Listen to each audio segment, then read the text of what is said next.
Hi guys, you're very welcome to the channel. Can I please extend a huge welcome to the increasing number of subscribers? It's really amazing the way the channel has grown at the moment. I'm just I feel very supported by it and to keep going and encouraged. You're really welcome here, and thanks to all the people who've been here. And I'm getting to know so many of you now, and it's like it's opening a whole new world up. It's like a new community, new friends, and it's a great place to be. So thanks to the narcissist. Something to thank them for. Okay, guys, the other thing I'd like to say before I get into this video, which is going to be about when the mask slips, when you see behind it, and the red flags that we see. There's a few subscribers who are in need of support. And I was wondering, I had seen it mentioned, when I started off on YouTube, one of the channels was saying that they would like to start a buddy program. So if anyone would like to buddy up with someone just for support, to maybe email each other, to just have someone there when they really need help, can you please leave a comment in the comment section, buddy up request? And just bear in mind that this is a smaller channel, so if somebody doesn't respond, it's nothing to do with you. It just happens that there's nobody to meet that match there at the moment. So leave your request on a few of the videos, and hopefully people can get together and just be there for one another like you are in the comments, because it really helps to sometimes to be able to reach out to someone and not to reach out to the narcissist. Okay, guys, this again is a subscriber request. Mick, it's for you. Mick has been a long-time subscriber of the channel and supporter, and has encouraged me from the very start, and actually encouraged me to do life coaching, which I'm now doing. Thank you, Mick. Thank you. Yeah, the glimpses behind the mask. Guys, please leave comments when you got a glimpse behind that mask, when you saw the monster behind for a flash second. Usually the glimpse is just that, it's a glimpse, and you can be left thinking, did I actually see that? Because it's so fast sometimes. Now, as you get into the devaluation process, you'll get a longer exposure. But there are times in the love bomb stage where you will get a glimpse behind the mask. I'm not so much going into red flags now, but it is a big red flag, obviously, if you see what's behind there. The problem is you doubt what you see, because overall in the love bomb stage, it's brilliant. I mean, it has to be brilliant to get us hooked. Like, why are so many of us still having cognitive dissonance sometimes? It's because of the amazing love bomb, where the attention was put onto you like you'd never had that type of attention before, because it's abnormal, because it's fake. You would have had great times because the narcissist would put a huge amount of effort into your pleasure, knowing that they were going to get a return for that. So this particular love bomb stage takes up a huge amount of the narcissist's energy, because remember, in order to take everything else away from you and make them your focus, they have to monopolize your time. And I'm sure a lot of you would have gone through this, I know I did, where they wanted to be with you 24/7. And although it was unusual to you, you kind of justify it in your mind thinking, well, you're happy, like it's amazing. And you're thinking that this person really, really, really, loves me. And of course it's not love, because it happens very quickly, but it has all the connotations of love, and it has a feeling of love, and it's fantastic. Temporarily fake, fantastic. So during the love bomb stage, they're putting a huge amount of effort in and a huge amount of energy in. And imagine, if you can, a person, like some of the time they'll enjoy it, but imagine a person being fake all the time. They're on the movie set 24/7. So even the narcissist gets to a point where they've had enough, they need a break. So at that stage, you may get an occasion where they let it go, where they will just turn on you in a second and give out to you about something. And then it'll go back on again. And then they'll, oh, sorry about that or whatever. Or they'll go off and come back and maybe apologize and say they were under pressure or stress or whatever. And you'll accept it because it's a normal thing in normal relationships for people to have moments where they are irritated or there is something going on in their minds or they are stressed. But with the narcissist, it's out of context, and so you're going along and things are, you're really, say, having a happy time, and within that happy hour they suddenly change. And it's the suddenness and it's the out of proportionness of the change that's alarming, that kind of really makes you take a shocked minute to say, what was that? This isn't them. This is really extraordinary. The back of your mind is computing all this in the shocked state, and then they make it okay again quite quickly. And you brush it aside and you put it down as being just a normal, you make the excuses or you take their excuses on board. But in actual fact, that has gone in and sent an alarm bell ringing, and it should have rung a lot harder in your head, but it didn't, because the rest of what you were going through was so perfect, was so amazing. And I think we can be forgiven for letting it go, because if we were to, say, hone in on one or two things like that, it would be out of proportion for us. But storing it at the back of your head and seeing if other things don't add up is a good way to make an assessment of someone going forward. So that's a glimpse behind the mask. And what you see in those moments is vile. It's like the rage, but it's like a very split-second rage. You see their eyes change, you see their face change, and all that envy, jealousy, hate, resentment, sense of victimhood, unfairness, all comes out in those split seconds. And it's very alarming to see. And it's very disorientating. And it makes you confused. And confused is part of the criteria of what evil is all about. Because if you can't make a judgment, if you can't see reality for what it is and make a judgment, you're very vulnerable to making the wrong decision and not living in your true purpose or a true life. Anyway, I won't get into that too much here. In the love bomb stage also, the narcissist can be so full up with supply that they see their secondary sources come in and offer supply, and they are really, really greedy. And they will, if you then get in their way, you're there expecting, because they've been monopolizing your time, expecting that they'll want you to be with them. And they'll suddenly, when the secondary sources come in, and this could be family, children, friends, they will push you aside totally because they want this fresh, different attention. If you complain about it, then you may see the mask. Then you may see the monster behind the mask being revealed again. And you will be told in no uncertain terms to take your place.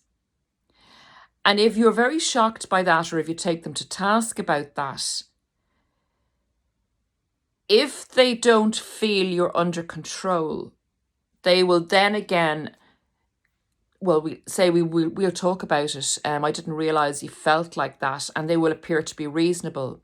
If they do feel you're under control and you're going into the kind of the devaluation, decline hill out of the love bomb stage, then you will get told that you're paranoid or you're insecure, or you need to go and get more friends for yourself, or you need to not be so dependent on me. Things like that are going to put you down, that make you feel less than, even though they've set it up to bring the two of you so close together and monopolize your time for so long. So that's another time you will glimpse behind the mask. Of course, in the devaluation, when the narcissist loses it with you, and again, this isn't like a normal relationship where a couple will have an argument. This will come out of the blue fairly well. Like, I remember the time when I was actually sitting downstairs, and it may have been about half an hour since I was with the narcissist, and it was normal. I cannot remember what was going on. And the narcissist came down and ripped into me. And usually it will be about all to do with you and what's wrong with you. And you are this and you are that. And it's all things that are really projecting onto you whatever the narcissist has gone through in the background. This may have been at work. He may have lost control of a family member. He may be feeling that things aren't going right, going the way he wants it or she wants it in your situation. It could be because they can't cross the road the wrong way. Whatever it is, the narcissist is feeling threatened and has a build-up of who they really are needs to get out for a while, and they need to relieve themselves, self-regulate themselves, and also in the devaluation process, put you down in the place that you now belong to be. So it'll all be about you and what you did wrong and how wrong you are and what kind of a bad person you are.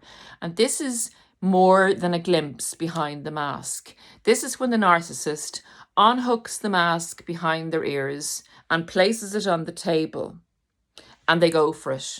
The face changes, the gesticulation, they'll stand over you, the eyes change, and the insults will come out, and you're this and you're that. So that's just my little impression of the rage. Then when it's finished, when they're leaving the room, they'll put the mask back on and off they'll go.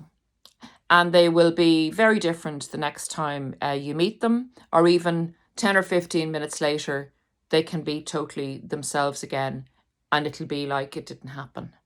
And you'll be left wondering, did I actually see that? Did I actually see that?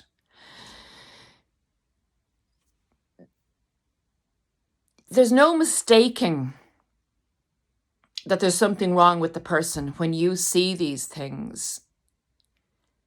But because of the trauma bond, because of the manipulations, because of the confusion, and this again is part of the evil, because you can't make out why you're feeling bad and why your self-esteem has gone downhill, because of the gaslighting, triangulation and everything like that, it's really hard to at that stage say, this person is unstable and there's something wrong with them. It's really hard to walk away because you're so invested in the relationship. You're so invested in the way they made you feel initially.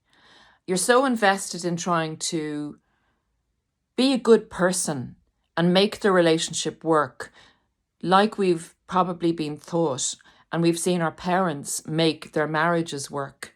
And it's what we read about, how to communicate, how to give more of yourself, how to have a healthy relationship. It's a very confusing part, because if you bring that dynamic into the narcissistic relationship dynamic, you're going to be totally lost. This is why narcissistic abuse, and having survived it and been through it, is a very useful tool for going into any other relationship or any relationship you'll have in your working life or with friends. It's a very good tool to trust yourself, to really see what you're seeing and say to yourself, take a step back and say, this is abnormal, this is toxic, this isn't right.